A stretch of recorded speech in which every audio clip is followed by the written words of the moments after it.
काल मतदानाच्या दिवशी बुलढाण्यामध्ये बोगस मतदाराला पळून जाण्यास मदत केल्याचा आरोप गायकवाडांच्या मुलावर झाला।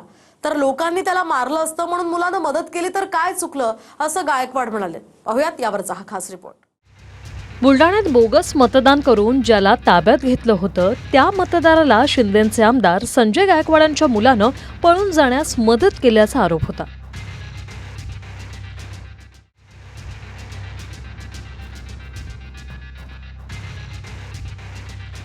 पण आता गायकवाड मुलगा कुणालच्या समर्थनात उतरले।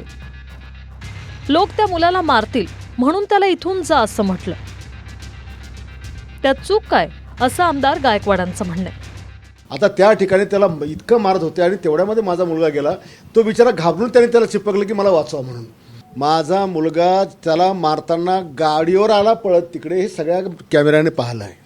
तो गाडीवरून उतरतो आणि त्याला घेतो आणि तो बिचारा महाराज धक्काने त्याला चिपकतो की मला मारू नका म्हणून।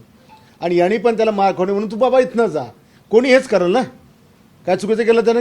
अरे हे आमचं बुलढाणा शहर सुशिक्षित शहर आहे। सगळे आमचा सुशिक्षित मार्ग मतदार घाबरत होता की एवढा पोलिसांचा ताफा कशाला? निवडणुकीमध्ये छोटी मोठी नोकझोक होत असते, हे काही बिहार थोडी आहे। मुलाला वाचवण्याचा प्रयत्न करताना संजय गायकवाड थेट बिहारपर्यंत वगैरे पोहोचले। पण गायकवाडांना माहिती पाहिजे की त्या बोगस मतदानाचा आरोप असलेल्या तरुणाला पोलिसांनी पकडलं होतं, म्हणजे हा तरुण सुरक्षित हातात होता। उलट आमदार पुत्र कुणाल गायकवाडने पोलिसांचे हात पकडण्याचा प्रयत्न केला आणि तो तरुण पळून गेला।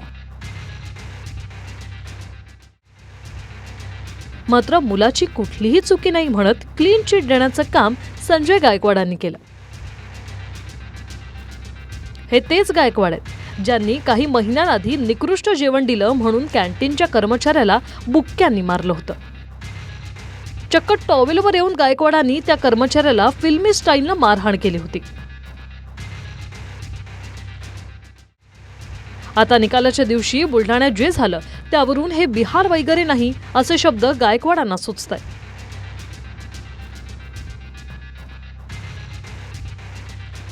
इकडे रायगडच्या महाडमध्ये गोगावले आणि तटकरेंच्या कार्यकर्त्यांमध्ये तुफान राडा झाला। आता या प्रकरणात भरत गोगावलेंचे पुत्र विकास गोगावले यांच्यासह महेश गोगावले आणि विजय मालुसरे यांच्यावर तब्बल 21 कलम लावून गुन्हे दाखल करण्यात आले।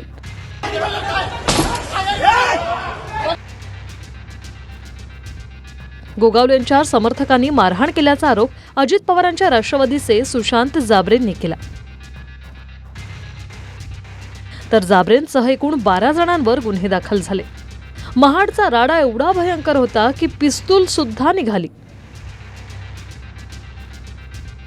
या राड्यावरून पुन्हा मंत्री भरत गोगावले आणि सुनील तटकरे आमने सामने आलेत।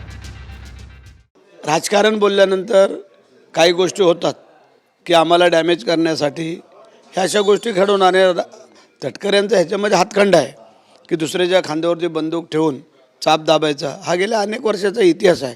हे काही नवीन आहे का? आत्तापर्यंत किती उदाहरणं दिल्यानंतर त्यांना ते पटल। रोयाला निवडणूक, तिथेही भानगड केली तुमच्या लोकांनी, तिथेही त्या BJPच्या लोकांच्या कानफाडात मारली। ह्या ज्या काही गोष्टी आहेत ह्या जरा आत्मचिंतन करावं त्याने। काय इथेही त्या लोकांनी ही पोरं पाठवून जे काही करायचं होतं। माझा या प्रकरणाशी दुरान्वय संबंध नाही, रायगडची जनता त्या ठिकाणी पाहते आहे। मी सकाळपासून रोहा श्रीवर्धनच्या नगरपालिकेच्या निमित्ताने मतदारांना माझ्या सहकार्याने भेटण्यासाठी त्या ठिकाणी गेलेलो होतो।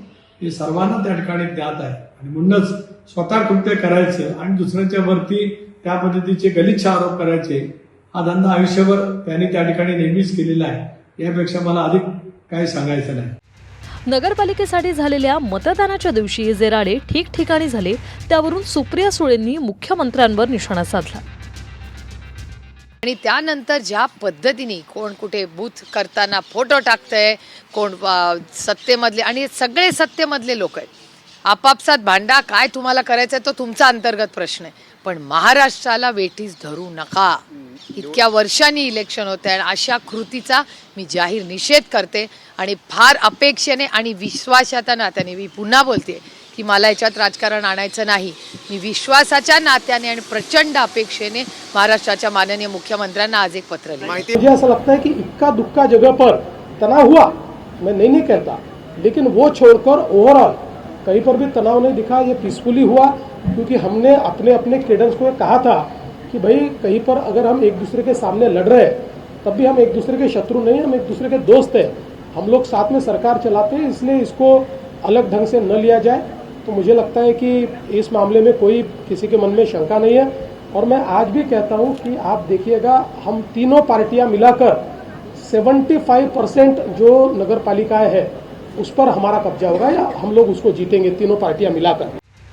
हाणामारीच्या घटना असो की पैशांचा पूर, नगरपालिकांच्या निवडणुकीत एक प्रकारे साम दाम दंड भेद याचं दर्शन उमेदवार आणि त्यांच्या पक्षांनी घडवलं. अर्थात मतदान संपताच दुसऱ्याच दिवसापासून लोकशाहीच्या गप्पा सुरू झाल्या. बुलढाण्याहून गणेश सोळंकी, राज वैशंपायन, TV9 मराठी, महाड.